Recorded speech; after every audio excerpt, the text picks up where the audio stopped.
हरे कृष्ण. हरे स्वागत आहे कृष्ण माताजी. सर्वांचं. हरे कृष्ण.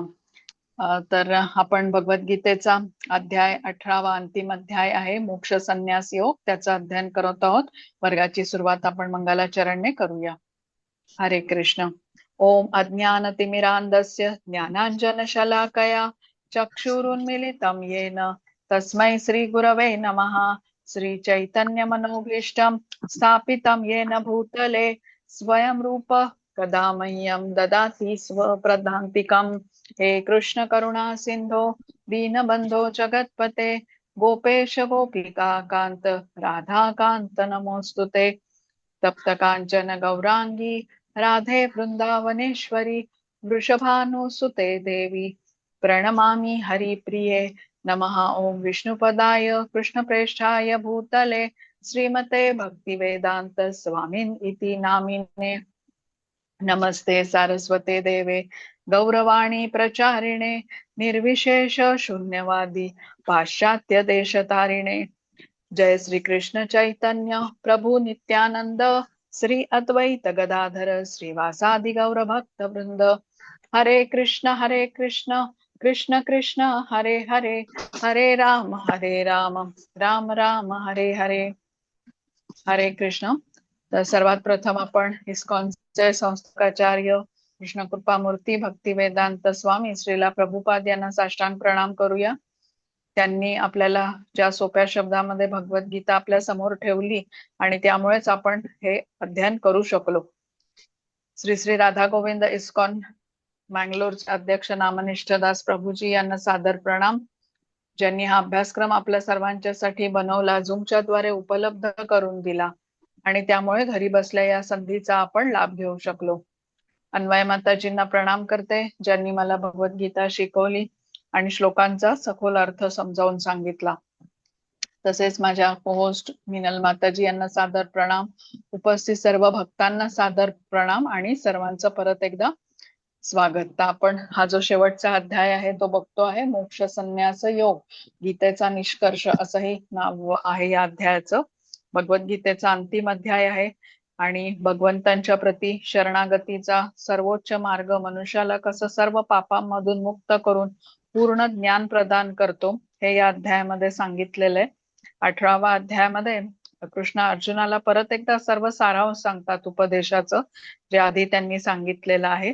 कर्मयोग, भक्तियोग, ज्ञानयोग या सर्वांबद्दल परत एकदा संक्षिप्त रूपामध्ये कृष्ण अर्जुनाला सर्व आठवण करून देतात. तर आपण जसं म्हटलं की पहिल्या 17व्या अध्यायामध्ये प्रकृतीचे 3 गुण यांचा प्रभाव जीवनाच्या विविध पैलूंवर कसा पडतो हे आपण बघायला सुरुवात केली होती. श्रद्धेवरती कसा पडतो, यज्ञ दान तप यावर कसा पडतो हे आपण 17व्या अध्यायामध्ये पाहिलं. आणि इथेही आता या अध्यायाच्या सुरुवातीला काही श्लोकांमध्ये याबद्दलच कृष्ण बोललेले आहेत. सत्वगुणाचा प्रभाव आता मनुष्यावरती कसा होतो हे आपण आज 10व्या आणि 11व्या श्लोकातून समजून घेणार आहोत. आता ती स्लाइड घेते मी श्लोकांची.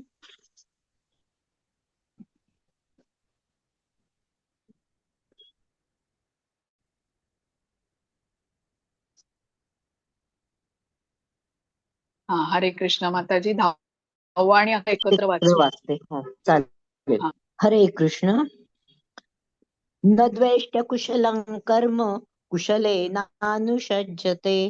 त्यागी सत्वसमाविष्टो मेधावी छिन्न संशयः. सत्वगुणात स्थिर असलेला बुद्धिमान त्यागी मनुष्य अशुभ कर्मांचा द्वेष करीत नाही अथवा शुभ कर्मात आसक्त राहत नाही. अशा बुद्धिमान त्यागी मनुष्याला कर्माचरणाविषयी काहीच संशय नसतात. पुढचा. नहि देहभृता शक्यं त्यक्तुं कर्मण्यशेषतः यस्तु कर्मफलत्यागी सत्यागीत्यभिधीयते. देहधारी जीवांना सर्व कर्मांचा त्याग करणे खरोखरच शक्य नाही. यास्तव जो कर्मफळाचा त्याग करतो तोच खरा त्यागी होय. हरे कृष्ण. हरे कृष्ण. तर इथे या श्लोकामध्ये सत्वगुणी मनुष्याच्या बद्दल सांगितलेलं आहे की तो कोणाचा द्वेष करत नाही, चांगल्या कर्माची आसक्तीही करत नाही, कर्तव्य योग्य प्रकारे करतो, योग्य वेळी तो करतो. आणि बुद्धिमान असतो, सत्वगुण प्रबळ असल्याने स्वतःचे कर्म अगदी व्यवस्थितपणे करतो. आणि अशा प्रकारे कार्य करणारा व्यक्ती, आता बघा कुठल्या ऑफिसमध्ये काम करत असेल, कंपनीमध्ये काम करत असला तरी सर्व कर्म तो कृष्णांच्या साठी करत असतो. म्हणजे काय, सर्व कर्म त्याची कृष्णांना अर्पण असतात. आता तिथे ज्या ठिकाणी तो काम करतो त्या ठिकाणी जे इतर लोक आहेत त्यांना तो कृष्णांच्या बद्दल सांगतो, कृष्ण भावनेचं ज्ञान देण्याचा प्रयत्न करतो, महामंत्राचं महत्व समजावून सांगतो. म्हणजे ऑफिसमध्ये जरी काम करत असला तरी तिथल्या भौतिक वातावरणाचा त्याच्यावर परिणाम होत नाही. इतरांबरोबर तो काम करतो पण त्यांच्या भौतिक जीवनशैलीने प्रभावित होत नाही. तिथे काम करीत असला तरी भक्ती सेवा हा जो त्याचा मूळ उद्देश आहे ते तो विसरत नाही. म्हणजे नित्य कर्म करतो आणि कर्मफळाचा त्यागही करतो. आता इथे इस्कॉनच्या संबंधी आपण काल जसं जाणून घेतलं की अनेक गृहस्थाश्रमी इस्कॉनशी जोडलेले आहेत, जे भक्त आहेत, उच्च शिक्षित आहेत, कोणी डॉक्टर आहेत, कोणी इंजिनियर आहेत, कोणी आपले व्यवसाय करत असतील, मोठे मोठे यशस्वी उद्योगपतीही जोडलेले आहेत. मफतलाल, पिरामल, तसेच अमेरिकेमध्ये जे फोर्ड कंपनीचे मालक आहेत ज्यांनी प्रभुपादांकडून स्वतः दीक्षा घेतली होती. एकच मिनिट.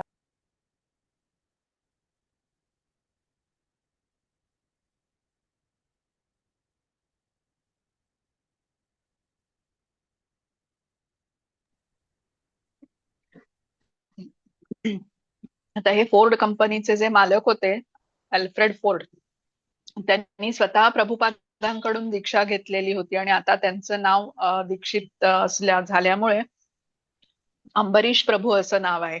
आणि म्हणजे आता हे सर्व भक्त आहेत, श्रीला प्रभुपादांनी दिलेल्या नियमानुसार ते चालतात, नियमितपणे जप करतात, भगवद्गीता श्रीमद भागवतमचं पठण करतात. म्हणजे ही कार्यही करतात आणि या व्यतिरिक्त जी त्यांची भौतिक जबाबदारी आहे, त्यांचा व्यवसाय ते सांभाळतात. तर कर्मही करतात आणि कर्मफळाचा त्यागही करतात. तर पहिल्या 2 श्लोकांमध्ये आज आपला जो हा 18वा अध्याय आपण सुरू केला त्यामध्ये पहिल्या 2 श्लोकांमध्ये संन्यासी बद्दल आणि त्यागी बद्दल आपण जाणून घेतलं.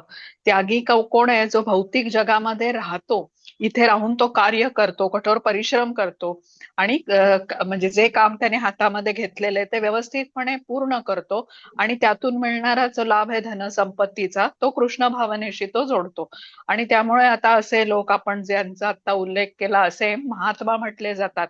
गृहस्थाश्रमीय ते आहेत पण तरीही संन्यासी सारखे आहेत, कारण कर्मफळाकडे त्यांची आसक्ती नाहीये आणि कर्मफळ हे कृष्ण भावनेशी त्यांनी जोडलेलं आहे. आणि योग्य कारणांकरता कर्म करण्याचा म्हणजे कर्मफळाच्या त्याग करण्याचा महत्व आपण जे जाणून घेतलं त्याच प्रकारे ते जगत आहेत. आपण 3ऱ्या अध्यायामध्ये समजून घेतलं होतं की आपल्या कोणालाही कर्म केल्याशिवाय राहता येत नाही. म्हणजे अध्यायामध्ये हे समजून घेतलं होतं की कर्म करणारा हा कर्म सोडणाऱ्यापेक्षा, कर्म संन्यास घेणाऱ्यापेक्षा श्रेष्ठ आहे.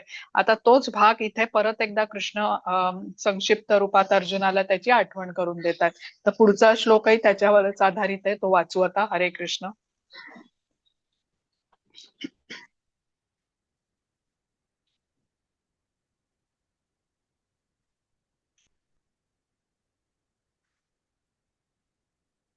हा माताजी, हरे कृष्ण. हरे कृष्ण. हरे कृष्ण. अनिष्टमिष्टैर्मिश्रैः च त्रिविधं कर्मणः फलं भवत्यत्यागिनां प्रेत्य न तु संन्यासिनां क्वचित. जो त्यागी नाही त्याला मृत्यूनंतर इष्ट, अनिष्ट तथा मिश्र असे 3 प्रकारचे कर्मफळ प्राप्त होते.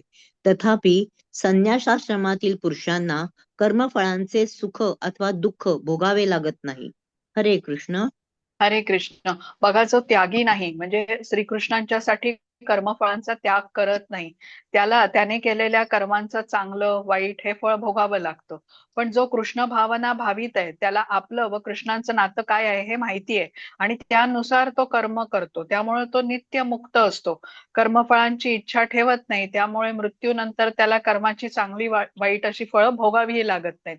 जसं आता अर्जुन आपलं कर्तव्य समजून युद्ध करणार आहे, युद्धाचा परिणाम काय होईल या परिणामाची काळजी न करता तो युद्ध करणार आहे. म्हणजे आता हे जे 6 अध्याय सुरुवातीचे आपण पाहिले, जे कर्मयोगाबद्दलचं आपल्याला ज्ञान दिलं पहिल्या 6 अध्यायामध्ये, त्याचा सारांश परत एकदा कृष्णांनी इथे अर्जुनाला सांगितला की मनुष्य कधीही कर्म केल्याशिवाय राहू शकत नाही. कर्म न करता राहणं हे एक क्षण देखील कुठल्याही मनुष्याला शक्य नाही.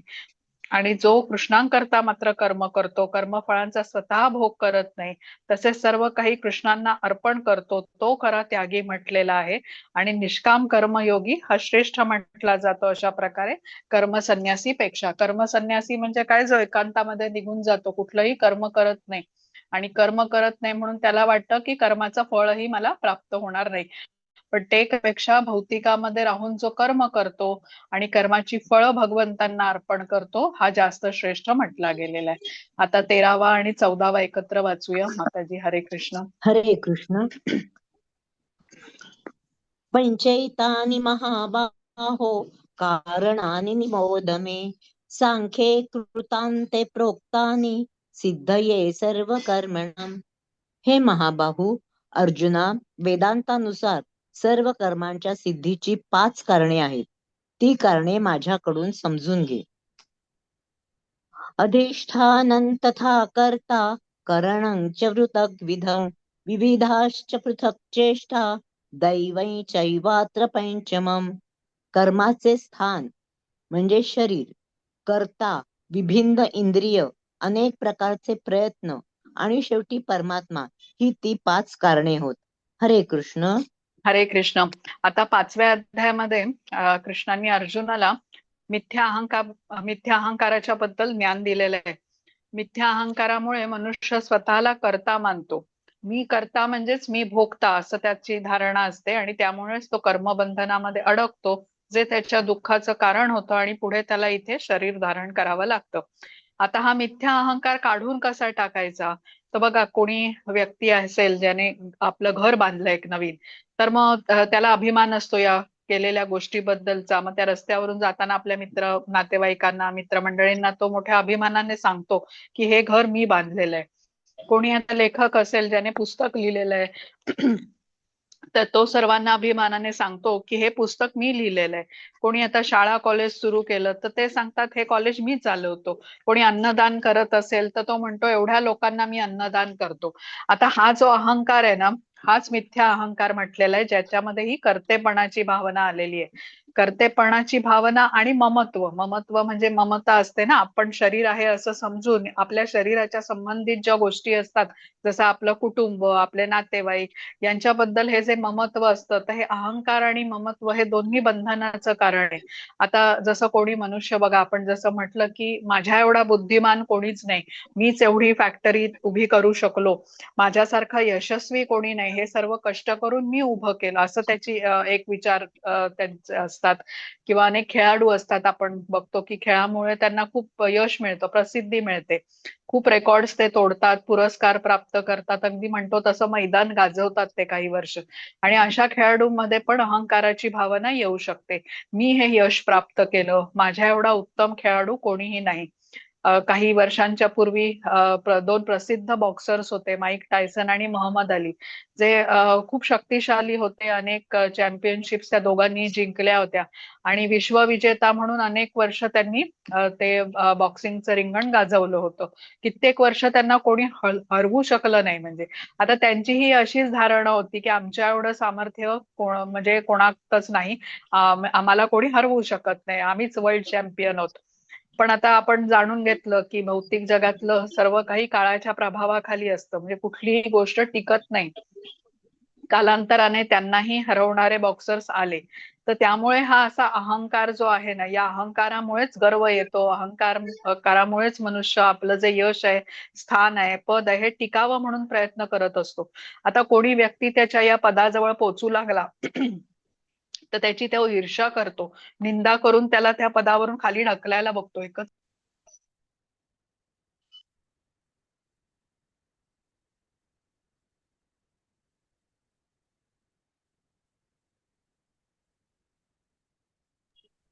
तर स्वतःला कर्ता मानल्याने हे असं होत असतं, या मिथ्या अहंकाराच्या प्रभावामुळे.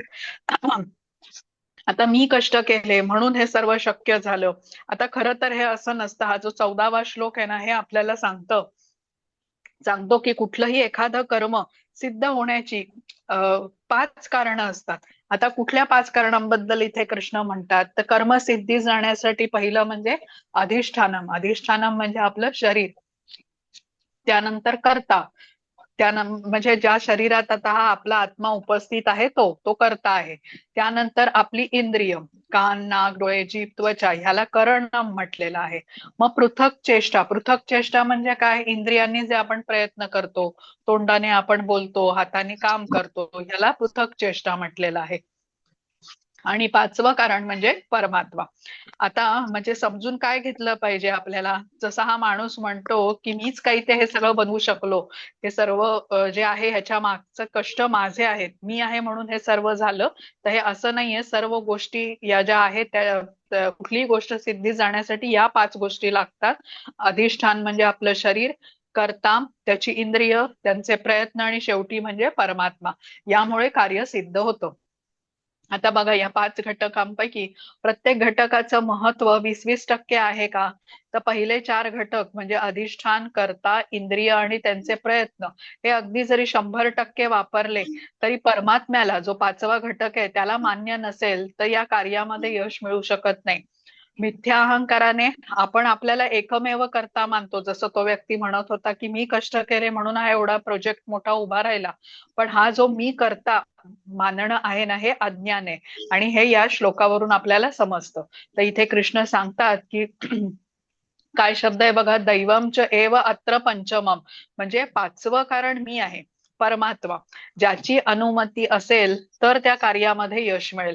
जसं आता इथे एक प्लॉट दाखवलाय बघा चित्रामध्ये मोठा, आणि त्यावरती आता कोणाला मोठा कॉम्प्लेक्स बांधायचा, तर मोठा प्रोजेक्ट आहे, कितीतरी बिल्डर्स, आर्किटेक्ट्स, गवंडी, कामगार, अशी मोठी टीम तिथे लागते. त्या सर्वांची इंद्रिय, त्यांचे प्रयत्न यांचा वापर जरी 100% झाला तरी प्रोजेक्ट आपल्याला कधी कधी रखडताना दिसतो. याचं कारण म्हणजे जे 5वं कारण आहे परमात्मा, त्या परमात्म्याला मान्य नसेल तर कार्यात यश मिळत नाही. आता विचार केला तर अधिष्ठान म्हणजे हे आपलं जे शरीर आहे ते आपल्याला भगवंतांनी दिलेलं आहे. इंद्रिय आहेत, त्यांची शक्ती, त्यांची प्रयत्न करण्याची जी शक्ती आहे सर्व भगवंतांनीच दिलेली आहे. तर त्यामुळे आपल्याला एकच मिनिट. तर त्यामुळे आपल्याला अहंकार, आपण कशाचा करतो, सगळं काही मीच केलं, हे जे भावना आहे ना ही अत्यंत चुकीची आहे.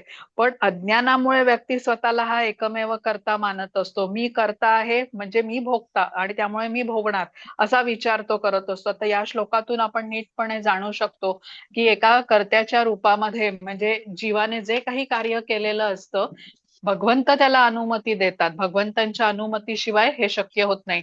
ते भगवंतांनी दिलेलं शरीर आणि इंद्रियांवरती हे कार्य अवलंबून असतं. त्यामुळे जीव जेव्हा आपल्याला एकमेव कर्ता समजतो, हे पूर्ण अज्ञान आहे. या 5 घटकांमध्ये सर्वात महत्वाचा घटक म्हणजे भगवंत किंवा परमात्मा, त्यांची आठवण आपण कार्य सुरू करताना करायला हवी. म्हणून आपण 17व्या अध्यायामध्ये ते ओम तत्सत याबद्दल जाणून घेतलं होतं बघा. कारण परमात्म्याची अनुमती असेल तरच ते कार्य सिद्धीस जाऊ शकतं. आता पुढचं बघूया 15वा. हा, हरे कृष्ण. हरे कृष्ण. शरीरवाङ् मनोभिर्यत् कर्म प्रारभते नरः न्याय्यं वा विपरीतं वा पंचैते तस्य हेतवः. मनुष्य शरीराने, वाणीने किंवा मनाने न्याय्य अथवा विपरीत असे जे काही कर्म करतो ते या 5 कारणांमुळेच घडत असते. हरे कृष्ण. हरे कृष्ण. आता या 5 घटकांना घेऊन जो योग्य अयोग्य अशी कार्य करतो त्यानुसार त्याला कर्मफळ प्राप्त होत असतं. बघा आता विचार करा, आपण जन्मास आल्यापासून बघतो की रोज सूर्य उगवतोय, एक ठराविक वेळेला तो मावळतो, पाऊस पडतो, पावसाळ्याच्या दिवसामध्ये जमिनीतून अन्नधान्य उगवतं, फुलं उमलतात झाडांवरती, मग झाडांवरती फळं पिकतात, ऋतुचक्र सुरू असतं, उन्हाळा, पावसाळा, हिवाळा, असं सर्व सजीवांचं जीवनचक्र सुरू असतं. जसं कोणी जन्माला येतं, कोणी वयस्कर होत जातं, कोणी मृत्यू पावतं. हे सगळं करण्यामध्ये आपलं काही योगदान असतं का? आपण केवळ हे घडताना बघत असतो. तसं जी काही आता इथे नैसर्गिक संसाधनं आहेत, ऊन आहे, हवा आहे, पाणी पाणी आहे, माती आहे, इत्यादी सर्व गोष्टींच्या शिवाय आपण जगू शकत नाही. जसं कोणी तान्हं मूल आहे, आपल्या आईवरती अवलंबून आहे, त्याही पेक्षा कित्येक पटीने आपण भगवंतांवरती अवलंबून आहोत. कारण आपल्यापैकी कोणीही या गोष्टी निर्माण करू शकत नाही. भगवंतांच्या द्वारे केवळ आपल्याला त्या दिल्या जातात, ज्याचा उपयोग करतो आपण. आणि हा उपयोग आता आपण आपल्या भोगासाठी केला तर आपण बंधनामध्ये अडकतो. भगवंतांनी आपल्याला जे काही दिलेलं आहे त्याचा उपयोग जेव्हा भगवंतांच्या सेवेसाठी कार्य करायला आपण करतो, तेव्हा आपण कर्मबंधनातून मुक्त होत जातो. आता पुढचाच बघूया, 16वा. हरे कृष्ण. हरे कृष्ण. तत्रैवं सति कर्तारम् आत्मानं केवलं तु यः पश्यत्य कृतबुद्धित्वान् न स पश्यति दुर्मतीः. म्हणून जो मनुष्य या 5 कारणांचा विचार न करता स्वतःलाच एकमेव कर्ता मानतो, तो खचितच मूर्ख आहे आणि तो गोष्टींना यथार्थ रूपात पाहू शकत नाही. हरे कृष्ण. हरे कृष्ण. बघा, इथे स्पष्टपणे म्हटलंय की मिथ्या अहंकाराच्या प्रभावाने जेव्हा मनुष्य म्हणतो की मीच हे केलं, माझ्यामुळेच हे सर्व उभं आहे, तो असं म्हणणारा मूर्खच आहे.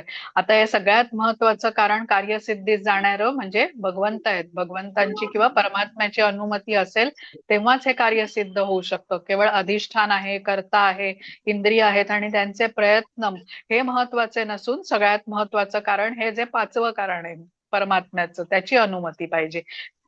आता मिथ्या अहंकाराने जो युक्त आहे तो अज्ञानात आहे, म्हणून त्याला मूर्ख म्हटलेलं आहे. तर आपण पाहू शकतो मनुष्याने कितीही मोठं जरी कार्य करायचं ठरवलं, भगवंतांच्या अनुमतीशिवाय हे तो पूर्ण करू शकत नाही. त्यामुळे कुठलंही मानवनिर्मित कार्य जे पूर्ण झालेलं आहे असं आपण बघू शकलो समोर, तर ते समजायला पाहिजे की या कार्याला परमात्म्याची अनुमती होती. आपणही बघा, आता हा जो अभ्यासक्रम करतो आहे ते इथपर्यंत का पोहोचू शकलो, कारण अर्थातच या कार्याला भगवंतांची अनुमती प्राप्त आहे, म्हणूनच आपण इथपर्यंत येऊ शकलो. आता पुढचा बघू आपण. 17. हरे कृष्ण. हरे कृष्ण. यस्य नाहंकृतो भावो बुद्धिर्यस्य न लिप्यते हत्वापि स इमान् लोकान् न हन्ति न निबध्यते. जो मिथ्या अहंकाराने प्रेरित नाही आणि ज्याची बुद्धी बंधनात सापडलेली नाही, तो जगातील मनुष्यांना मारून देखील मारेकरी होत नाही. तसेच तो आपल्या कर्मांनी बांधलाही जात नाही. हरे कृष्ण. हरे कृष्ण. आता अर्जुनाने युद्ध करायला नकार देत असताना काही कारणं दिली होती. कारण तो युद्धासाठी स्वतःला कर्ता मानत होता आणि त्यामुळे तो म्हणत होता की या युद्धामध्ये अनेकांची मला हत्या करावी लागेल. पण इथे भगवंतांच्या आज्ञेचं पालन करून तो युद्ध करणार होता. त्यामुळे आता या युद्धामध्ये हत्या जरी झाली तरी त्याचा दोष अर्जुनावरती येणार नव्हता. जसं आपण उदाहरण बघितलं होतं बघा, हे समजून घेताना की देशाच्या सीमेवरती अनेक सैनिक वरिष्ठांच्या आदेशानुसार शत्रू सैन्यातील कोणावरती तरी गोळ्या चालवतात, ज्याने त्या शत्रू सैन्यातील अनेकांचा मृत्यूही ओढवतो. तेव्हा त्या दोष या सैनिकाला देता येत नाही, कारण तो वरिष्ठांच्या आदेशाचं पालन करत असतो, देशाच्या संरक्षणार्थ कार्य करत असतो. पण ज्या वेळेला काही वैयक्तिक वैमनस्यामधून तो कोणावरती गोळ्या चालवला, तेव्हा मात्र त्याला दोषी ठरवलं जातं, मग त्याला शिक्षाही प्राप्त होते. तसंच इथे सांगितलेलं आहे आपल्याला की मिथ्या अहंकाराने जो प्रभावित नाही, म्हणजे मी करता न मानता सर्व काही भगवंतांचेच आहे हे मानून त्यांच्या सेवेमध्ये जो कार्य करतो, कर्म करीत राहिला, तर मग कर्मबंधनामध्ये तो अडकत नाही. स्वतःच्या म्हणजे दिलेलं सर्व काही भगवंतांचंच आहे, पण जेव्हा तो स्वतःच्या तृप्तीसाठी त्या गोष्टींचा उपयोग करतो ते त्याला कर्मबंधनामध्ये अडकवतो. भगवंतांचं स्मरण न ठेवता सर्व गोष्टींचा स्वतंत्रपणे भोग घेण्याची जी वृत्ती आहे ना मनुष्याची, ती कर्मबंधनात त्याला अडकवत असते. आता 18वा. हरे कृष्ण. हरे कृष्ण. ज्ञानैज्ञेयं परिज्ञाता त्रिविधा कर्म चोदना करणं कर्म कर्तेति त्रिविध कर्म संग्रह. ज्ञान ज्ञान ज्ञान ज्ञेय आणि ज्ञाता ही 3 कर्माला प्रेरणा देणारी कारणे होत. इंद्रिये, कर्म आणि कर्ता हे 3 कर्माचे घटक आहेत. हरे कृष्ण.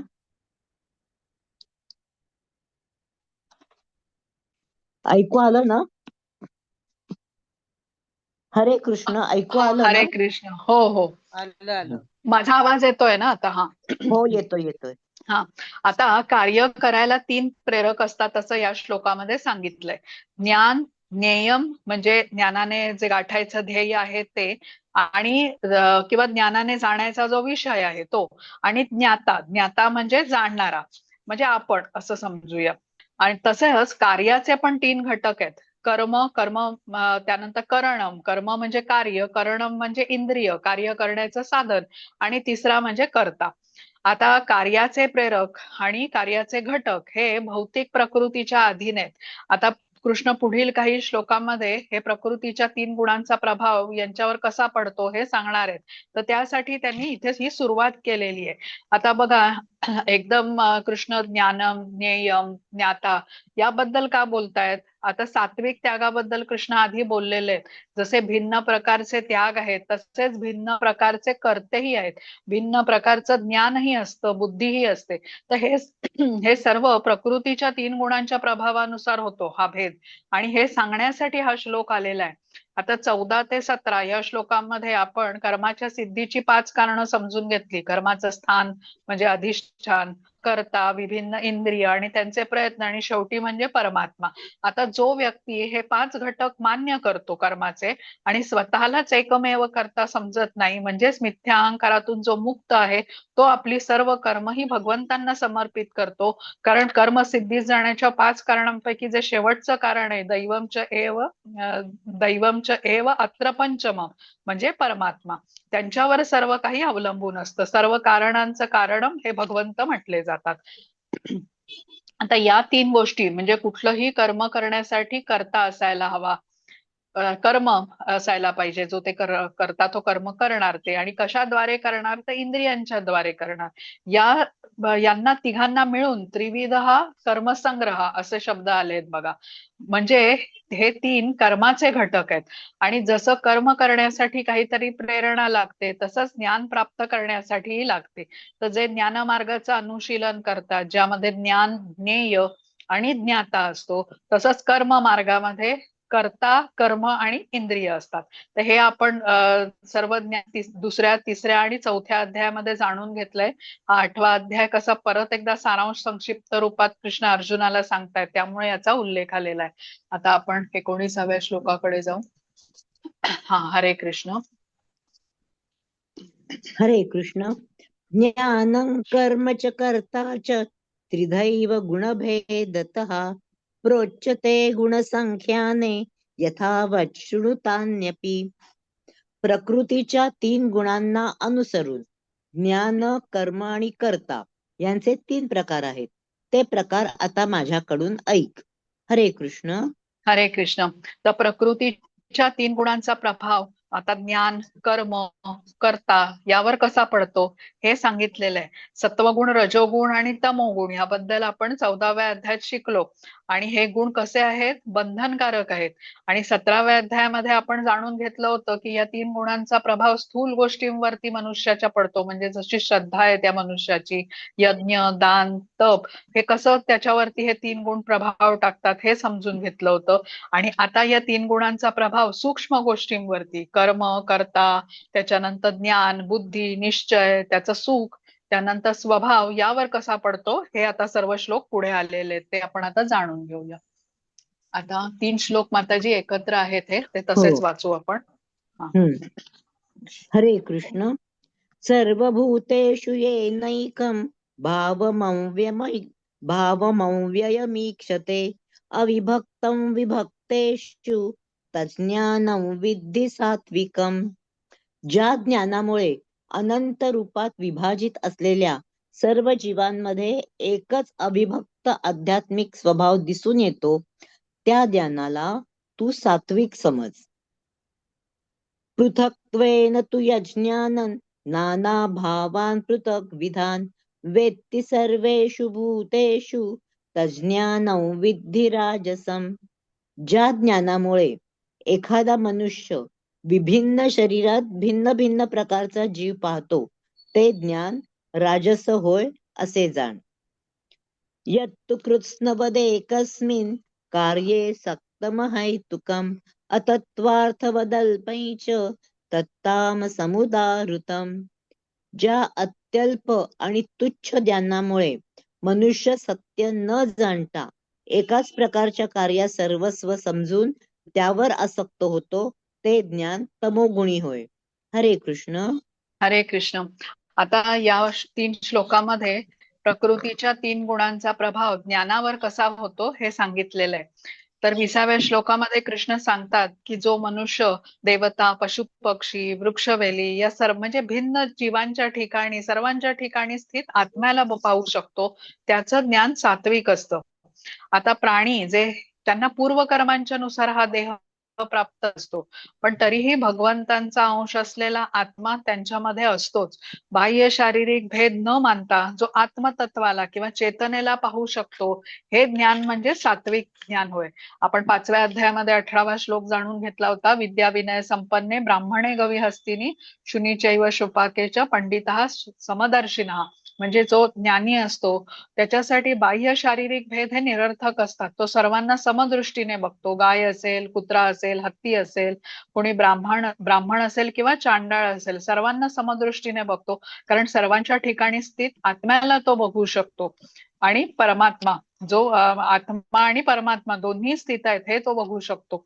देह नश्वर असला तरी सर्व देहांना चालवणारी प्राणशक्ती म्हणजे आत्मा जो भगवंतांचा अंश आहे, हा भगवंतांपासूनच आलेला आहे हे तो जाणतो. ही अशी समानतेची दृष्टी ज्याच्याकडे असते ना, तो हा आता सात्विक ज्ञानी होय किंवा हे ज्ञान सात्विक होय. आता 21व्या श्लोकात काय सांगितलंय? रजोगुणी ज्ञानाबद्दल सांगितलंय. रजोगुणी व्यक्ती मी शरीरच आहे असं मानतो आणि इतरांकडेही शरीर या दृष्टीनेच बघतो, त्यामुळे त्याची बघण्याची भोगवृत्ती असते. शरीरामध्ये स्थित आत्मा आहे, या शरीराचा नाश झाला तरी आत्म्याचा नाश होत नाही हे तो ज्ञान जाणू शकत नाही. शरीराचा नाश म्हणजे सर्व काही संपलं असंच तो मानत असतो. त्यामुळे विभिन्न शरीरामध्ये भिन्न प्रकारचे जीव तो पाहतो की हा माझा मित्र आहे, हा माझा शत्रू आहे, हा व्यक्ती माझा आवडता, हा मला आवडत नाही, असा भेद तो करतो. काही जीवांवरती तो प्रेम करतो, काहींचा द्वेष करतो, कारण सर्वांमध्ये स्थित भगवंतांचा अंश तो समजू शकत नाही. सर्वांमध्ये असलेली समानता जी भगवंतांचा अंश आहे किंवा आत्मा आहे त्याला तो समजू शकत नाही. भिन्नत्वाकडे म्हणजे ही स्त्री, हा पुरुष, हा प्राणी असा मात्र भेद तो करतो. आणि 22व्या श्लोकामध्ये आपल्याला तमोगुणी ज्ञानाबद्दल सांगितलेलं आहे. आता तमोगुण म्हणजे अज्ञानाचा प्रभाव, तर त्यामुळे आत्म्याबद्दल काही ज्ञानच नसतं. पशुतुल्य मर्यादित ज्ञान असतं जे त्याच्या शरीरापुरतं म्हणजे इंद्रिय तृप्तीपुरतंच मर्यादित असतं. मला बरं वाटतंय ना, मला समाधान मिळतंय ना माझ्या शरीराला, मग तेच कार्य तो करत असतो. आहार, निद्रा, भय, मैथून यामध्येच सुखी असतो. शरीर म्हणजे काय किंवा आत्मा म्हणजे काय, आत्म्याच्या म्हणजे शरीराच्या पलीकडे काही गोष्ट आहे हे त्याला जाणून घ्यायची आवश्यकताच वाटत नाही. हे सगळं तमोगुणी ज्ञानाचं झालं.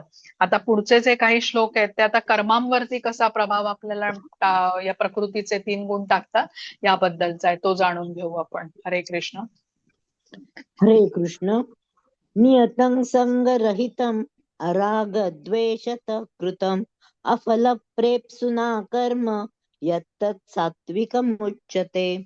जे कर्म नेमलेले आहे आणि आसक्तीविना केले जाते, जे राग द्वेष न ठेवता आणि कर्मफळाच्या इच्छेविना केले जाते, त्या कर्माला सात्विक कर्म असे म्हणतात.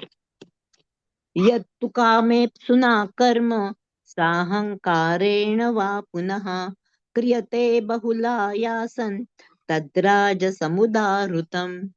परंतु फलाशेची इच्छा धरणाऱ्या मनुष्याकडून मोठ्या प्रयासाने जे कर्म केले जाते आणि जे मिथ्या अहंकारयुक्त बुद्धीने केले जाते, ते रजोगुणी कर्म होय. अनुबंधं क्षयं हिंसा अनवेक्ष च पौरुषम मोहादारभ्यते कर्म यत्तत् तामसमुच्यते. जे कर्म मोहाने शास्त्रोक्त आदेशांची अवहेलना करून आणि भावी बंधनाचा विचार न करता किंवा हिंसा अथवा दुसऱ्यांना क्लेश देण्याकरता केले जाते, त्या कर्माला तामसिक कर्म असे म्हणतात. हरे कृष्ण. हरे कृष्ण. आता प्रकृतीच्या 3 गुणांचा प्रभाव कर्मावरती कसा होतो हे या 3 श्लोकांमध्ये सांगितलेलं आहे. 23व्या श्लोकामध्ये आपल्याला सत्वगुणाचा प्रभाव कसा होतो कर्मावरती हे सांगितलंय. सत्वगुणी व्यक्ती शास्त्राच्या नुसार कर्म करतो तो म्हणजे वेदांमध्ये जसं विधिविधानं दिलेली आहेत त्याप्रमाणे तो सकाळी लवकर उठतो, स्नान करतो, जप करतो, शास्त्रांचं पालन करतो. त्यामुळे एक नियमितपणा त्याच्या कार्यामध्ये असतो. कार्य करताना उत्साह असतो, सातत्य असतं, नियमितपणाने ही मन लावून तो करत असतो. कुठेही त्याला असा विचलित होत नाही तो ती कार्य करण्यापासून. म्हणजे शास्त्रांच्या विधिविधानानुसार करतो आणि मुख्य म्हणजे टिकवून ठेवलेलं असतं. हा जो गुण आहे ना, हा सत्वा गुणामुळे येतो कर्म करण्यामध्ये. 24व्या श्लोकामध्ये रजोगुणाचा प्रभाव सांगितलेला आहे. या रजोगुणाच्या प्रभावामुळे कार्यामध्ये अनियमितता येते. आता रजोगुणी व्यक्तीचं वैशिष्ट्य म्हणजे काय, तो स्वतःला शरीरच मानतो. तर त्यामुळे त्याची भौतिकाकडे आसक्ती असते, इंद्रिय तृप्तीच्या कर्माकडे विशेष आसक्ती असते. अशा रजोगुणी व्यक्तीला सकाळी लवकर उठून जप करणं, मंगल आरती करणं, आता ह्याचं महत्व सांगितलं तर काही दिवस तो येतो, पण नंतर सोडून देतो. म्हणजे काय, कारण त्याला आता भौतिक इच्छा कुठली तरी प्रबळ असते, तिथे तो जास्त आकर्षित होतो. मनाला वाटेल तेव्हा आणि मला पाहिजे तसं, असं जो अनियमितता असते ना, हे रजोगुणी कार्याची वैशिष्ट्य आहेत. हे जसं मला वाटतं आहे ते तसंच करणं योग्य आहे असंही तो ठामपणे मान्य करत असतो. म्हणजे आणि 25व्या श्लोकामध्ये आपल्याला तमोगुणाबद्दल सांगितलं. आता तमोगुणी तर अज्ञानीच असतो, शास्त्रांच्या विरुद्ध कार्य करतो, स्वतःलाही त्रास होईल, दुसऱ्यालाही कष्ट होतील अशीच कार्य तो करत असतो. ज्ञान नसल्याने तो भ्रमित असतो. त्यामुळे शास्त्रांनी जी कार्य करू नयेत म्हणून सांगितली आहे नेमकी तीच कार्य तो करत असतो. परजीवांना क्लेश देणं किंवा स्वतः व्यसनाधीन होणं, जुगारामध्ये हरलं तरी तिथे पैसे लावणं, म्हणजे स्वतःची हानी होईल अशी ती कार्य तो करत असतो. अशा प्रकारे शरीराहून श्रेष्ठ असं आत्म्याचं ज्ञान केवळ सत्वगुणात राहून मनुष्य घेऊ शकतो. तर्क करून आपल्या मनोकल्पनेनुसार वेगळे सिद्धांत, वेगळं म्हणजे सर्वसामान्य प्रमाण न मानणारं हे जे ज्ञान आहे ना, हे रजोगुणामध्ये आहे. आणि केवळ शरीराला सुख कसं मिळेल अशा विचारांनी जे ज्ञान आहे ते तमोगुणामध्ये, म्हणजे आहार, निद्रा, भय, मैथुन हे तमोगुणी ज्ञान झालं. याहून वरचा जो आहे तो श्रेष्ठ गुण आहे, की इंद्रिय तृप्ती करून जर का वेळ मिळाला, म्हणजे ऍट माय ओन कन्व्हिनियन्स असं म्हणतात ना, तसं करणारा हा रजोगुणी आहे. आपल्या तर्काने करतो, आपल्या मनोकल्पनेने करतो. आणि सत्वगुणी ज्ञान हे मात्र शास्त्राला धरून आहे. कार्य शेवटाला नेण्यापर्यंत, पूर्ण करेपर्यंत तो तेवढाच उत्साह टिकवतो आणि विचलित होत नाही. हे सातत्य त्याच्यामध्ये राहतं. ते सत्वगुणाचं लक्षण झालं. पुढे बघू आपण. हरे कृष्ण. हरे कृष्ण.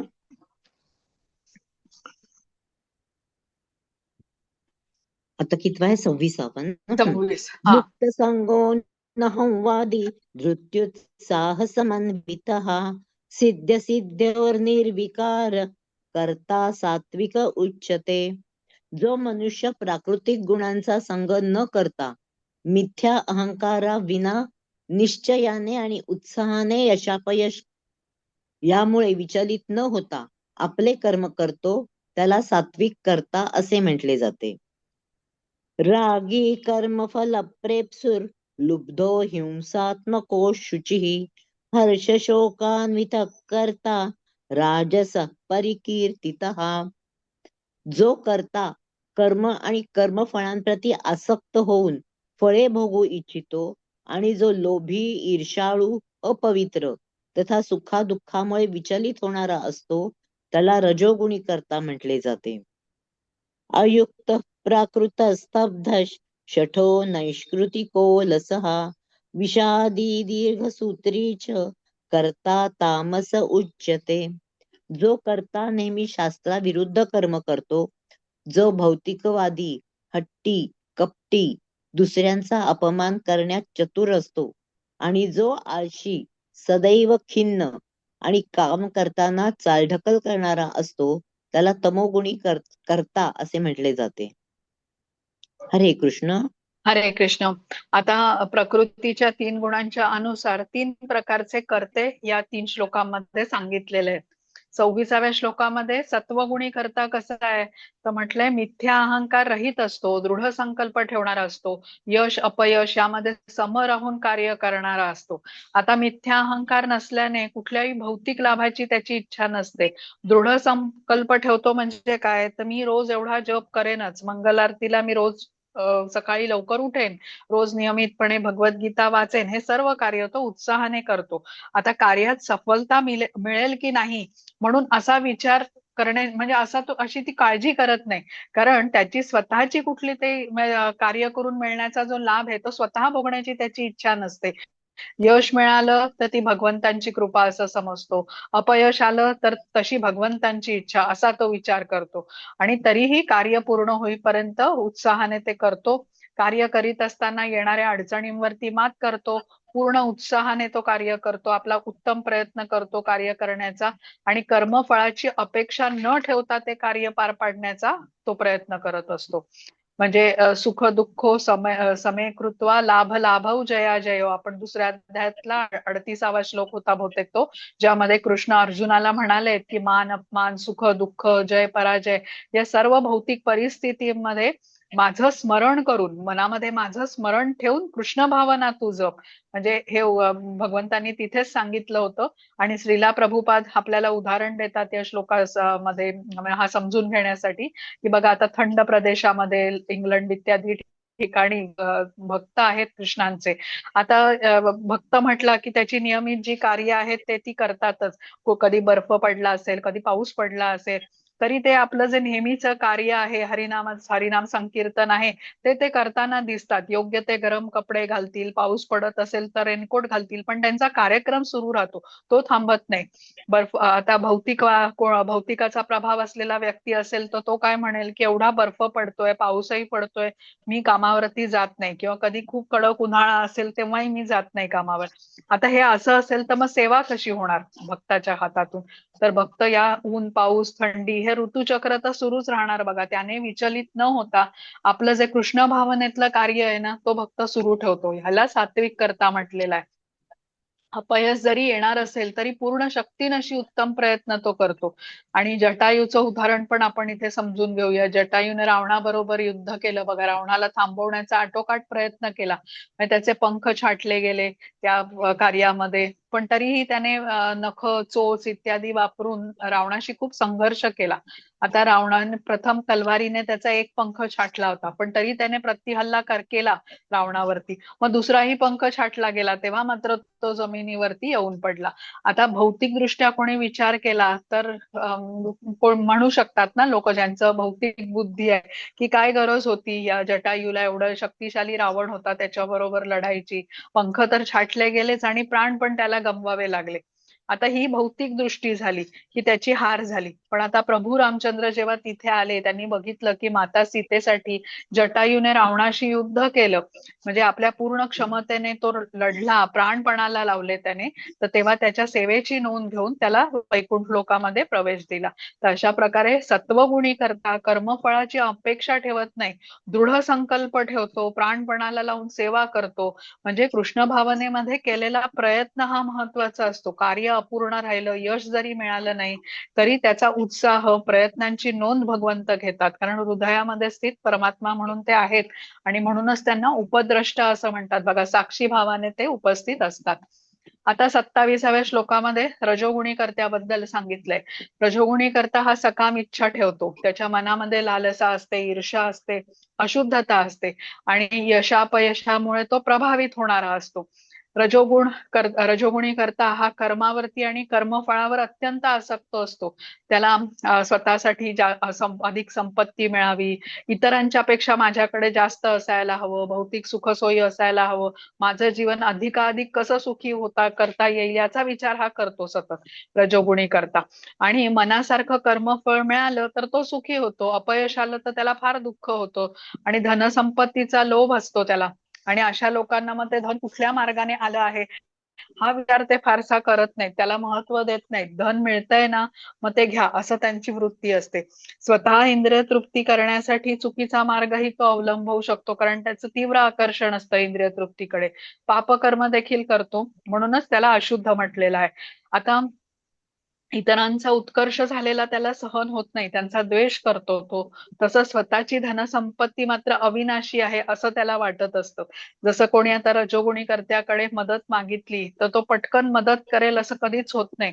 मदत करेल, पण ती करण्यापूर्वी त्यातून मला लाभ काय मिळेल, माझा स्वार्थ तिथे आहे का काही, माझं नाव होईल का, मला कुठल्या प्रकारची प्रसिद्धी मिळेल का, हे तो सगळं समजून घेतो आणि मग दुसऱ्याला मदत करतो. आणि काही लाभ नसेल तर तो मदत करतही नाही. यश मिळालं कामामध्ये एखाद्या तर त्याची सर्वत्र चर्चा करतो. अपयश मिळालं तर त्याने खूप तो निराश होतो आणि सोडून देतो ते कार्य करणं. तर श्रीला प्रभुपाद यांचं उदाहरण बघा आपण इथे घेऊ शकतो. जो सात्विक कर्ता आहेत ना ते, म्हणजे अमेरिकेला गेले होते कृष्ण भावनेचा प्रचार प्रसार करायला. तर सुरुवातीला वर्षभर त्यांना त्यांच्या कार्यामध्ये फारसं काही यश मिळालं नाही. ते खूप प्रयत्न करत होते पण त्यांना यश मिळत नव्हतं. आता म्हणून त्यांनी कार्य अर्धवट सोडून मग ते भारतात परत आले का, की काहीच पुढे इथे होत नाही म्हणून? तर असं नाही, गुरूंची आज्ञा होती त्याचं पालन करत होते. 1 वर्षानंतर हळूहळू मग स्वरूप बदललं. काही लोक जोडली गेली, मग त्यांची संख्या वाढत गेली, कृष्ण भावनेचा स्वीकार केला त्यांनी आणि ते भक्त बनून मग सगळं जप आणि संकीर्तन इत्यादी करू लागले. म्हणजे जे धैर्य ठेवावं लागतं ना, पटकन यश मिळत नाही. तर धैर्य ठेवणं ही कृष्ण भावनेची विशेषता आहे. विशेषता म्हणजे भक्ताची विशेषता आहे. आणि हा मात्र रजोगुणी करता कसा आहे, त्याला पटकन यश पाहिजे असतं. कुठलीही गोष्ट त्याने केली तर त्याला लगेच इन्स्टंट लाभ म्हणतो ना, तो त्याला पाहिजे असतो. आता 28व्या श्लोकामध्ये इथे आपल्याला काय सांगितलंय, तमोगुणी बद्दल सांगितलंय. तमोगुणी करता कसा असतो, तो हट्टी असतो, वरिष्ठांचा आदेशाच्या विरुद्ध वागतो, आळशी असतो, उदास राहतो, काम करायला चालढकल करतो. सफलता मिळावी म्हणून तो स्वतःला सफलता मिळण्यासाठी दुसऱ्याला फसवू शकतो, धोका देऊ शकतो, अपमान करू शकतो कोणाचा. तर हे सगळे दुर्गुण जे असतात ना, हे या तमोगुणीमध्ये असतात. आणि दुर्योधन आहेत, रावण आहे, हे सर्व तमोगुणाने प्रभावित होते. रजोगुण तर होताच पण तमोगुणही प्रबळ होता त्यांच्यामध्ये. तर कितीही समजवलं सर्वांनी तरी कोणाचंही त्यांनी ऐकलं नाही, स्वतःच्या मनाप्रमाणे वागले. रावणाला तर विभीषणाने समजवलं होतं, मंदोदरीने समजावलं होतं, पण त्याने एक ऐकलं नाही. तर तम म्हणजेच अंधकार, अज्ञान, त्याच्यामध्येच ते जखडलेले होते. आणि आपण जसं समजून घेतलं की रजोगुण आणि तमोगुण यांना त्या गुणामधून बाहेर काढण्यासाठी कुठल्या आध्यात्मिक गुरूंचीच त्यांच्यावर कृपा झाली तर ते बाहेर निघू शकतात. तर आपणही रजोगुण आणि तमोगुणाच्या प्रभावाने अशा प्रकारे कार्य करणाऱ्या अनेक व्यक्तींना आजकाल आजूबाजूला आपण बघतो. कारण सर्व समाजावरती या दोन्ही गुणांचा आता खूप प्रभाव आहे. आता पुढचा बघू आपण. 29. हरे कृष्ण. हरे कृष्ण. बुद्धिर्भेदै धृतेश्चैव गुणतस्त्रिविधं शृणु प्रोच्यमानमशेषेण पृथक्त्वेन धनंजय. हे धनंजय, प्रकृतीच्या 3 गुणांनुसार होणारे बुद्धी आणि निश्चय यांचे निरनिराळ्या प्रकारचे भेद आता मी तुला सविस्तरपणे सांगतो, ते ऐक. हरे कृष्ण. हरे कृष्ण. आता या 29व्या श्लोकामध्ये 3 प्रकारची बुद्धी कशी असते याबद्दल कृष्ण सांगतायत. ते आता पुढचे 3 श्लोक आहेत. 3 प्रकारचा कर्ता सांगून झालाय. आता त्यांच्या बुद्धीबद्दल आणि मग नंतर दृढ निश्चयाबद्दल त्याच्या पुढच्या श्लोकांमध्ये सांगितलंय. आता ते 3 श्लोक एकत्र आपण वाचूया. हरे कृष्ण. हरे कृष्ण. प्रवृत्तींच निवृत्तींच कार्याकार्ये भयाभये बंधम मोक्षैच या व्यक्ती बुद्धी सा पार्थ सात्विकी. हे पार्थ, ज्या बुद्धीद्वारे मनुष्य प्रवृत्ती आणि निवृत्ती, कार्य आणि अकार्य, भय आणि निर्भयत्व, बंधन आणि मोक्ष यांना जाणतो, ती सात्विकी बुद्धी होय. यया धर्मम अधर्मैच कार्ये च कार्यमेव च अयथावत् प्रजानाति बुद्धी सा पार्थ राजसी. हे पार्थ, जी बुद्धी धर्म आणि अधर्म, कार्य आणि अकार्य यामधील भेद जाणू शकत नाही, ती राजसिक बुद्धी होय. अधर्मं धर्ममिति या मन्यते तमसा वृता सर्वार्थान विपरीतांश्च बुद्धी सा पार्थ तामसी. भ्रम आणि अंधकाराच्या प्रभावामुळे जी बुद्धी धर्माला अधर्म तथा अधर्माला धर्म समजते आणि सदैव विपरीत मार्गाने कार्य करते, ती बुद्धी म्हणजे तामसिक बुद्धी होय. हरे कृष्ण. हरे कृष्ण. आता सत्वगुणी बुद्धी ही कशी असते, तर जी योग्य अयोग्याचा विचार करू शकते, कुठली कर्म करायची कुठली टाळायची याचा सारासार विचार करणारी बुद्धी म्हणजे सात्विकी बुद्धी होय. सात्विकी बुद्धीच्या व्यक्तीने शास्त्राचं ज्ञान घेतलेलं असतं, त्यामुळे त्याला काय करायचं आणि काय नाही करायचं याची व्यवस्थित स्पष्टता असते त्याच्या ठिकाणी. त्यामुळे अहितकारी कार्य तो करत नाही. आता जसं भगवद्गीतेचा वर्ग असेल, तो कृष्ण भावनेशी जोडलेला आहे असं समजूया. तर भगवद्गीतेचा वर्ग असेल आणि कोणी त्याच वेळी त्याला सिनेमाला जायला बोलवलं किंवा इतर काहीतरी कारणासाठी मॅच बघा, क्रिकेटची मॅच आहे आमच्यावर येतोस का असं विचारलं, तर तो जराही विचलित होत नाही. निग्रहाने मी येऊ शकत नाही असं सांगतो तो. म्हणजे योग्य काय अयोग्य काय ह्याचा भेद स्पष्ट असल्याने कुठलाही गोंधळ त्याच्या मनात नसतो. शास्त्रांच्या आधारावरती तो निर्णय घेतो, काय महत्वाचं आहे माझ्यासाठी हे नीटपणे जाणतो. आता जसं सात्विकी बुद्धी ही योग्य अयोग्य मध्ये भेद करू शकते ना, तशी रजोगुणी बुद्धी हा भेद करू शकत नाही. 31व्या श्लोकात आपल्याला ते सांगितलंय. आता एक कल्पना करा की एखादा एक स्थूल व्यक्ती आहे आणि त्याच्या वजनामुळे त्याला समस्या होत आहेत. आता हा रजोगुणाचा प्रभावाने रजोगुणाच्या प्रभावाखाली आहे आणि त्यामुळे वजन कमी करण्यासाठी डॉक्टरांचा सल्ला घ्यायला गेला तर डॉक्टर निश्चितपणे त्याला सांगतील की थोडा आहार तू कमी कर, फळांचं प्रमाण वाढव, थोडा व्यायाम कर, चालायला जा किंवा कधीतरी एखाद्या दिवशी आता एकादशी वगैरे असेल तर तेव्हा तू व्रत कर, थोडं कमी खा. आता हा रजोगुणाचा प्रभाव असल्यामुळे, रजोगुणी बुद्धी असल्यामुळे बघा, रजोगुणी लोकांना कुठे थांबायचं उचित प्रमाण कळत नाही. तर त्यामुळे हा आज आता एकादशीचं व्रत आहे म्हणजे उपवास आहे, फळं खाल्ली तर चालतात म्हणून तो एवढी फळं खाईल की त्याला पोट दुखेल. तर हे हे जे आहे ना, हा रजोगुणाचा प्रभाव आहे. रजोगुणी व्यक्तीमध्ये क्रोध पण असतो आणि आहारामध्ये तशाच गोष्टी त्यांना खायला आवडतात, तिखट तेलकट मसालेदार चमचमीत पदार्थ. या सर्व गोष्टी त्या रजोगुणाचा प्रभाव त्यांच्यावरती वाढवतात. असं म्हणजे त्या प्रकारे त्यांची मग बुद्धी पण होते. आणि 32व्या श्लोकात तमोगुणाचा प्रभाव बुद्धीवर कसा होतोय तो सांगितलाय. तमोगुण म्हणजे सत्वगुणाच्या विरुद्ध, म्हणजे अयोग्याला योग्य समजणारी जी बुद्धी आहे ती तमोगुणाची असते. आता धूम्रपान केल्याने दुष्परिणाम होतो हे न समजता कुठल्या एका व्यक्तीला त्याने जर का सिगरेट ओढताना पाहिलं तर त्याला वाटतं की अरे हा व्यक्ती सिगरेट ओढून ह्याला फारच बरं वाटतंय, मीही तसंच करतो म्हणून तोही ओढायला लागतो. म्हणजे अशी व्यसनं तो ठेवतो.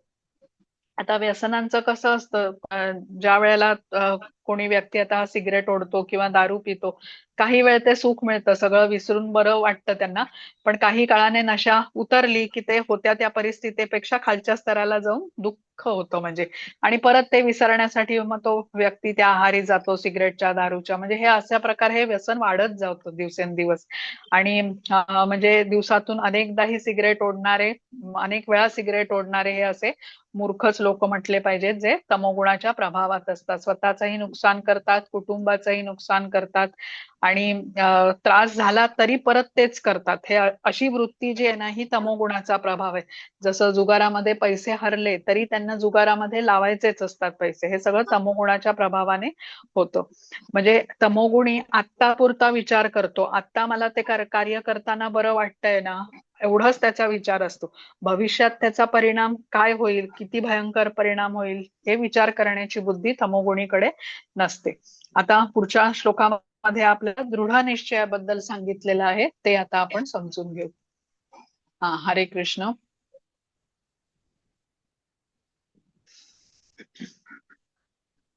आता हे 3 एकत्र वाचू माताजी. हरे कृष्ण. आता हे धृतीचे येतील ना सगळे. हो.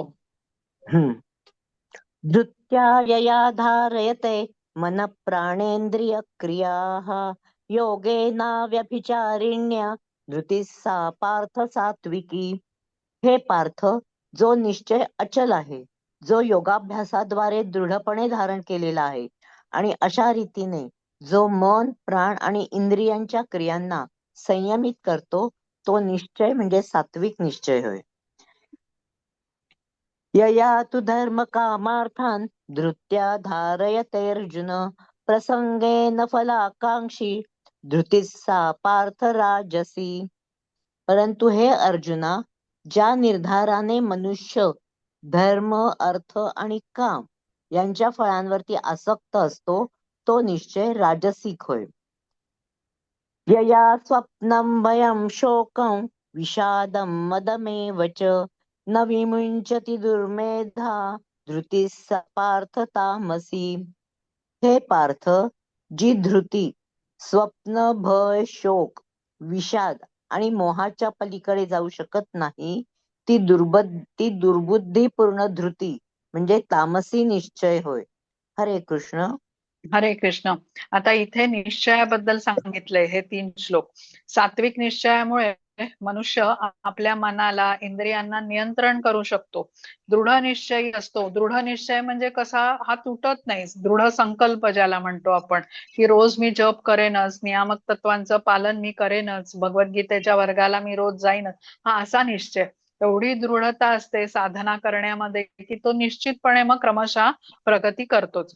असा दृढ संकल्प अवघड असतो. काही काळ भक्ती केल्यानंतर मनुष्य परत भौतिकाकडे वळण्याची, ओढला जाण्याची शक्यता असते.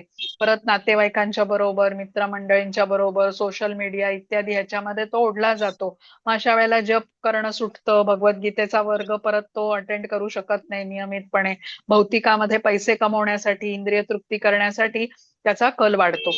पण सात्विक दृढ निश्चय हा असा असतो जो शुद्ध भक्तांमध्ये विशेषतः असतो. जसे श्रीला प्रभुपादांचं उदाहरण आहे.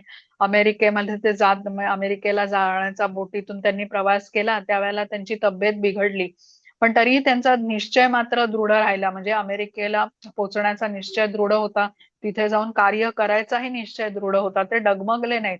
अमेरिकेला पोहोचून गुरूंच्या आदेशाचं पालन करीत कृष्ण भावनेचा प्रचार प्रसार त्यांनी तिथे केला आणि त्या निश्चयाच्या आड काहीही आलं नाही. म्हणजे प्रवासामध्ये तब्येत बिघडली तरीही त्यांनी काळजी केली नाही, किंवा तिथेही त्यांना यश प्राप्त झालं नाही पटकन, तरीही त्यांनी तिथे म्हणजे आपले प्रयत्न सुरू ठेवले. अनेक अडचणींवरती मात करीत कृष्ण भावनेचा प्रचार प्रसार त्यांनी केला. तर हा जो निश्चय आहे ना, हा सात्विकी निश्चय आहे. दृढ संकल्प. आता सत्वगुणी व्यक्ती बघा, लवकर झोपतो, पहाटे लवकर उठतो, स्नान करतो, जप करतो, मंगल आरती करतो, आणि असा हा निश्चय त्याचा वर्षानुवर्ष सुरू असतो. त्याचं वय जरी वाढलं तरी त्याचा क्रम हा बदलत नाही. तो ही कार्य करायला कधीही चुकत नाही. नित्य नियमाने ही त्याची साधनाही तो करतोच. आता रजोगुणी व्यक्तीसाठी मात्र इंद्रिय तृप्ती सगळ्यात महत्वाची असते. भौतिकाकडचं आकर्षण तीव्र असतं. ती करायला मिळावी म्हणून तो इतर सर्व गोष्टी दूर करू शकतो इंद्रिय भोगांच्यासाठी. आता इंद्रिय भोग करण्यासाठी धनसंपत्ती लागते, त्यामुळे कठोर प्रयत्न करून, ते परिश्रम करून ते तो कमावतो. आणि असंख्य इच्छा असतात. या इच्छा कशी त्यांची पूर्तताच होत नाही. एक इच्छा संपली त्याच्या आधीच दुसऱ्या 8-10 इच्छा त्याच्या तयार असतात. तर त्या सर्व पूर्ण व्हाव्या, त्यासाठी, त्या पूर्ण करण्यासाठी त्याचा निश्चय असतो. आता नाम जपाचं महत्व त्याने जाणून जरी घेतलं आणि ठरवलं की मला 1 माळ मी करेन, मला काही 16 माळा करणं जमणार नाही, पण 1 माळेचा जप मी करेन, असं त्याने आज ठरवलं. पण त्यावेळेला जर का उद्या जप करायच्या वेळेला त्याचे मित्र बोलवायला आले की क्रिकेटची मॅच आहे, आपण एकत्र बसून बघूया, तर मग तो जप करणं थांबवतो आणि त्यांच्या बरोबर तो बाहेर जातो. म्हणजे इंद्रिय तृप्तीमध्ये, भौतिकामध्ये मन त्याचं जास्त, मन आणि इंद्रिय जास्त गुंतलेली आहेत. इंद्रिय तृप्तीसाठी तो क्रियाशील असतो. आणि ते 35व्या श्लोकामध्ये आता तमोगुणी म्हणजे आळस त्याच्यामध्ये अधिक असतो. निद्रा जास्त असते, त्यामुळे झोपेमध्ये मोठी मोठी स्वप्न बघतो, पण त्यावरती कृती करत नाही. म्हणजे ओनली प्लॅन्स, नो ऍक्शन. नुसते खूप मोठे मोठे म्हणजे गोष्टी बोलतील की एक दिवस येईल, मी खूप मोठा माणूस होईन, माझी मोठी कंपनी असेल, पण ते कार्य होण्यासाठी, म्हणजे प्रत्यक्षात येण्यासाठी काहीतरी करावं पण लागतं, ते मात्र प्रयत्न ते अजिबात करत नाही. तर अशा प्रकारे केवळ स्वप्नरंजन करण्यामध्ये जो रमतो तो तमोगुणी कार्यशील नसतो, म्हणजे तो तमोगुणाचा प्रभाव. आता स्वप्न पूर्ण करण्यासाठी जी पावलं उचलावी लागतात त्याची त्याची केवळ तो कल्पना करत असतो. पण रजोगुणी कसा आहे, तो त्याच्यापेक्षा, तमोगुणीपेक्षा क्रियाशील असतो. इंद्रिय तृप्तीसाठी का होईना, इच्छा पूर्ण करण्यासाठी मात्र तो काही पावलं उचलतो. पैसे कमवण्यासाठी महत् प्रयास करतो, काम करतो, धडपडही करतो. आणि एखादं कार्य म्हणजे म्हणतो ना पूर्ण करण्याची जी एक क्षमता असते ती पण रजोगुणाच्या प्रभावामुळेच येते. आणि कामाचा लाभ मिळावा हे मात्र त्याच्या मनामध्ये पक्क असतं, त्याशिवाय तो ते कार्य उचलत नाही हातामध्ये. आता हे जाणून घेतल्यानंतर आता सुखाचे 3 प्रकार आपल्याला पुढच्या श्लोकांमध्ये सांगितलेत, ते आपण जाणून घेऊ. हा, हरे कृष्ण.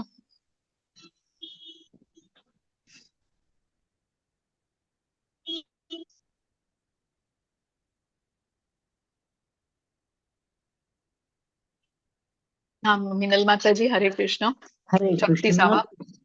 हा. हरे कृष्ण. सुखं त्विदिदं त्रिविधं शृणु मे भरतर्षभ, अभ्यासाद् रमते यत्र दुःखान्तै च निगच्छति. हे भरतश्रेष्ठा, बद्ध जीव ज्या 3 प्रकारच्या सुखाचा उपभोग घेतो आणि ज्यामुळे त्याच्या दुःखाचा अंत होतो, ते 3 प्रकारचे सुख आता माझ्याकडून ऐक. हरे कृष्ण. हरे कृष्ण. आता बद्ध जीव आहे म्हणजे सुख दुःख भोगत आहे, इंद्रिय तृप्तीमध्ये गुंतलेला आहे आणि पुन्हा पुन्हा तेच भोग करून किंवा ते सुख प्राप्त करण्याचा प्रयत्न करतोय. त्यातून त्याची कधी सुटका होऊ शकते ज्या वेळेला तो त्याची कुठल्या शुद्ध भक्ताशी जर का भेट झाली, त्यांची कृपा त्याला प्राप्त झाली, तर तो कृष्ण भावनेशी जोडला जातो. आणि हे जे सर्व क्षणिक भोग आहेत ना, भौतिक भोग, त्यातून मिळणारं ते तात्पुरतं सुख आहे, यातून बाहेर पडून मग कृष्ण भावनेची पुनर्जागृती होते. त्याच्यामध्ये आनंदाचे शाश्वत स्त्रोत कृष्ण ज्यांना आपण म्हणतो ना, त्यांच्याशी जोडून घेतल्यानंतर भक्ताला परमानंद प्राप्त होत असतं. कारण आत्मा आता भगवंतांच्या बरोबर जोडला गेला, एवढा आता श्रेष्ठ त्याच्यासाठी आनंद नाहीच आहे. तिथे जी शेवटची ओळ आहे ना अनुवादामध्ये, तेव्हा तो पुन्हा पुन्हा प्राप्त होणाऱ्या तथाकथित सुखांपासून मुक्त होतो असं म्हटलेलं आहे.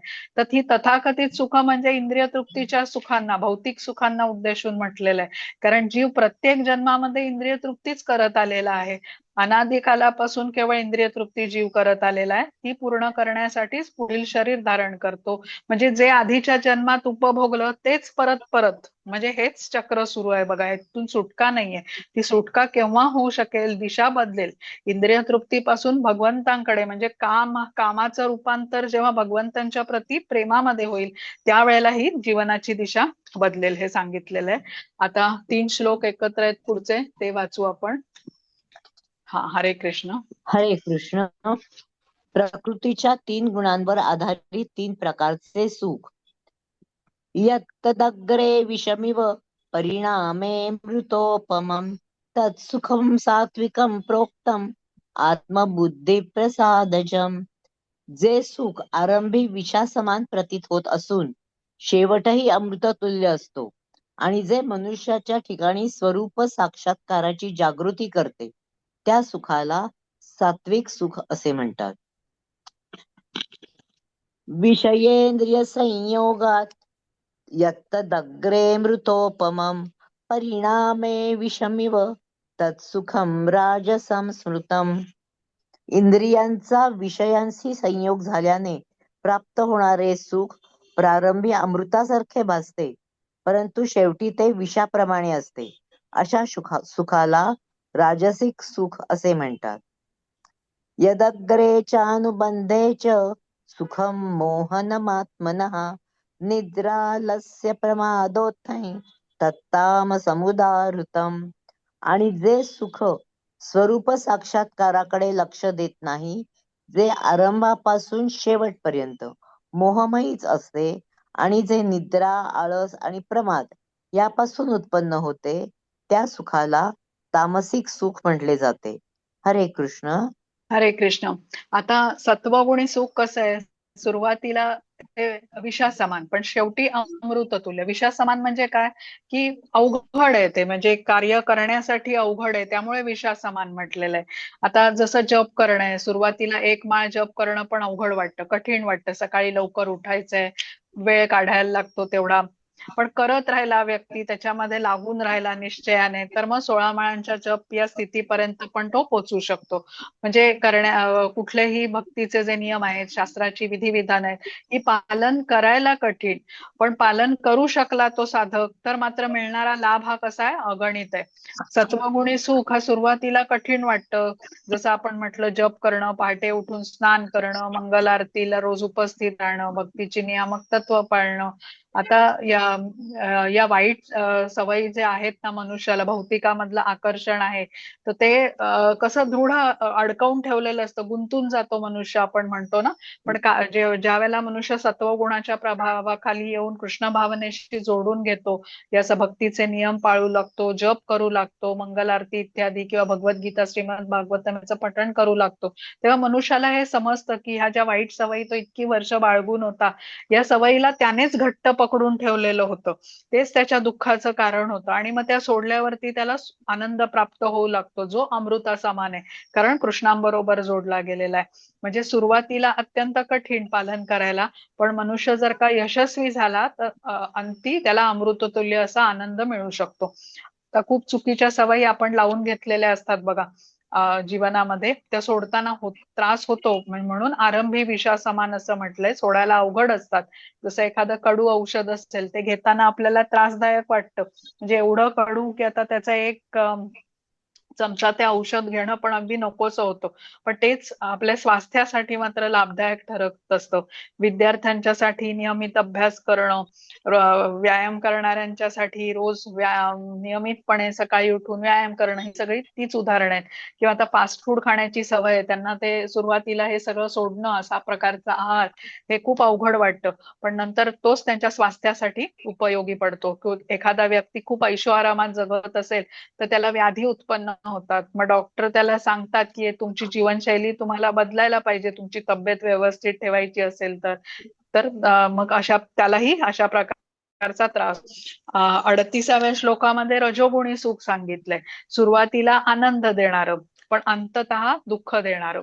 आता जे अवैध संबंधांच्या बद्दल सांगितल्या, आधुनिक समाजामध्ये जे शारीरिक म्हणजे शरीर म्हणून मानलेले जे भोग असतात ना, त्याच्याकडे तरुण पिढी आकर्षित होते, आणि कालांतराने ते वेगळे होतात, मग त्यांना तेच त्यांच्या दुःखाचं कारणही होतं. जो संबंध सुरुवातीला सुख देणारा वाटतो, कालांतराने तोच त्यांना दुःख देतो. आणि हे कसे तात्पुरता आनंद देणारे किंवा तात्पुरतं सुख देणारे हे सर्व संबंध आहेत, पण हे जेव्हा कळतं तोपर्यंत उशीर झालेला असतो. रजोगुणी व्यक्ती त्याला धैर्य नसतं, त्वरित सुख पाहिजे असतं, जे काही मी करेन त्याचा लाभ मला पटकन पाहिजे, हे त्याची वृत्ती असते. त्यामुळे अशा गोष्टींकडे तो विशेष आकर्षित असतो. धैर्य नसल्यामुळे इच्छा झाली की ती लगेच पूर्ण व्हायला हवी, अगदी आत्ताच्या आत्ता. तर ते म्हणजे त्यामुळे तर त्याला समाधान पण नसतं, जे मिळतं ते अशी तात्पुरत्या सुखाच्याच गोष्टींकडे तो आकर्षित होतो, आणि ते समाधान फार काळ टिकत पण नाही. आपण 5व्या अध्यायामध्ये 22वा श्लोक बघितला होता, ज्याच्यामध्ये कृष्ण म्हणतात, येही संस्पर्शजा भोगा दुःख योनव एव ते आद्यंतवंत कौंतेय न तेषु रमते बुधा. म्हणजे बुद्धिमान व्यक्ती अशा भौतिक इंद्रियांच्या संयोगापासून उत्पन्न होणाऱ्या दुःखांच्या कारणामध्ये भाग घेत नाही, कारण यातून मिळणाऱ्या सुखाला आरंभ असतो पण अंतही असतो. म्हणजे अशा गोष्टींचं अतिसेवन हेही लाभदायक ठरत नाही. समाधान मिळालं नाही म्हणून जर का कोणी खूप भोग करू लागला, तर तेही लाभदायक नसतं. आणि तात्पुरत्या स्वरूपाचे हे सर्व भोग असतात. शाश्वत आनंद, हे शाश्वत आनंदाचा स्त्रोत असलेले कृष्ण त्यांच्या बरोबर जोडून घेतल्यानेच मिळू शकतो. पण ज्याला हे कळू शकत नाही, तो म्हणजे हा रजोगुणी. आणि तमोगुणी सुख म्हणजे काय, सात्विक सुखाच्या विरुद्ध. आळस, निद्रा, अज्ञानामध्ये सुख मानणारा हा तमोगुणी असतो. नुसत्याच काल्पनिक योजना करत तो सुखी राहतो, स्वप्न बघतो, कृती त्यावर काही करत नाही. आणि कृती करायचीच असेल तर शास्त्रांच्या विरुद्ध पापमय अशी कृत्य करतो, व्यसनाधीनता असते. त्यामुळे तामसिक सुख हे सुरुवातीपासून विषासमान कडूच असतं. आत्ताही वर्तमानात तो दुःख प्राप्त करत असतो, आणि जी कार्य करत असतो त्याने भविष्यातही त्याला दुःखच प्राप्त होणार असतं. व्यसन ठेवतो, नशा करतो, तर यात खरं तर काही सुख नाहीच आहे. पण तमोगुणी व्यक्तीला मात्र त्याच्याशिवाय म्हणजे त्या पलीकडचं काही सुखाचा मार्ग माहितीच नसतो. म्हणजे आता थोडक्यात आपण काय समजून घेतलं की सत्वगुणी सुख हे प्रारंभी आपल्याला अवघड जरी वाटलं करायला ती कार्य, तरी अंततः त्याचा शेवट गोड होतो. रजोगुणी सुख हे प्रारंभी आनंद सुख देणारं, पण काही काळाने म्हणजे अंततः हे दुःखच प्राप्त करून देतं. तमोगुणी सुख हे सुख नाहीच आहे, आरंभी आणि अंती दुःखच प्राप्त होतं. आता आपल्याला काय करायला सांगितलेलं आहे की आपल्या सुखाचा जो स्तर आहे तो तमोगुणातून रजोगुणात, रजोगुणाकडून सत्वगुणापर्यंत आणायचा आहे. तमोगुणातल्या सवयी सोडण्यासाठी आपल्याला प्रयत्न करायला हवे. तुच्छ गोष्टींचा स्वाद विसरण्यासाठी भगवंतांच्या भक्तीचा जो रस आहे, तो उच्च रस आहे, त्याच्याशी जोडून घ्यायला हवं. त्यासाठी आपल्याला श्रवणम कीर्तनम स्मरणम केलं पाहिजे, जप केला पाहिजे. म्हणजे या गोष्टीचा सराव नियमितपणे केला पाहिजे. आणि भगवद्गीता, श्रीमद भागवतमचं नियमितपणे श्रवण पठण करायला हवं. आता हे करून जो प्रगती दिव्य स्तराप्रत तो उन्नत होऊ शकतो. म्हणजे भगवंतांच्या भक्तीचा आनंद म्हणजे खरं अमृतपान तो करू शकतो. जो सात्विक निर्मळ आनंद तो प्राप्त करू शकतो. आणि त्यामुळे जे भौतिकातले इतर भोग आहेत, जे तात्पुरत्या स्वरूपाचं सुख देणारे, ते त्याला तुच्छ वाटू लागतात. पण जोपर्यंत या गोष्टीकडे तो वळत नाही तोपर्यंत भौतिकाचंच त्याला आकर्षण राहणार. कारण सुख प्राप्त करायचा एकमेव मार्ग त्याला इंद्रिय तृप्ती हाच माहितीये. अजूनपर्यंत आत्म्याला भगवंतांच्या बरोबर जोडून कसा आनंद सर्वश्रेष्ठ प्राप्त होतो याबद्दल त्याला ज्ञान नाहीये. तर आता इथे आपण आज थांबूया. 4:25 झालेले आहेत आणि उद्यापासून मग आपण 40व्या श्लोकापासून सुरुवात करू. आज शिकलेल्या भागावरती जर का तुम्हाला काही शंका